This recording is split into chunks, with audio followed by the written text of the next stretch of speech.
Dalam kitab Al-Fiqhul Manhaji, haram bagi lelaki dan perempuan mewarnakan janggut dan rambut dengan warna hitam. Namun sunat mewarnakan uban pada janggut dan rambut dengan warna yang lain seperti kuning ataupun merah. Ini berdasarkan hadis daripada Sayyidina Jabir radhiyallahu an, yang mana katanya Abu Quhafah, iaitu bapa kepada Abu Bakar As-Siddiq radhiyallahu an, yang mana rambutnya putih bak bunga kemboja ataupun disebut as-saghamah, dibawa menemui Rasulullah SAW pada hari penawanan kota Mekah.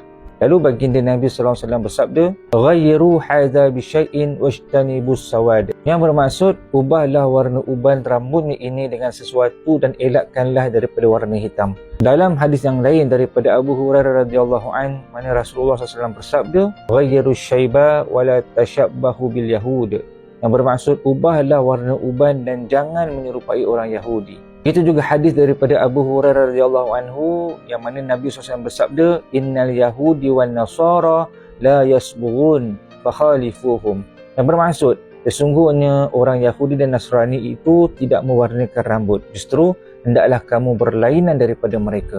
Oleh sebab itu, perbuatan menghitamkan uban mengandungi unsur-unsur pemalsuan dan mengubah keadaan yang sebenar. Dengan celupan warna hitam, seseorang dewasa kelihatan seperti remaja, orang tua kelihatan seperti muda kepada pandangan orang-orang lain. Hal ini menyebabkan sangkaan mereka berlainan dengan keadaan yang sebenar. Walaupun warna yang lain tidaklah sampai ke tahap pengubahan, contoh seperti warna merah, oranye dan sebagainya, dan tidaklah sampai ke tahap penipuan dan pemalsuan. Inilah pendapat dalam mazhab Asy-Syafi'i.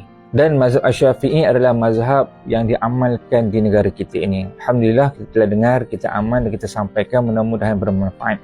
Semoga bertemu lagi pada video yang akan datang. Sekian. Assalamualaikum warahmatullahi wabarakatuh.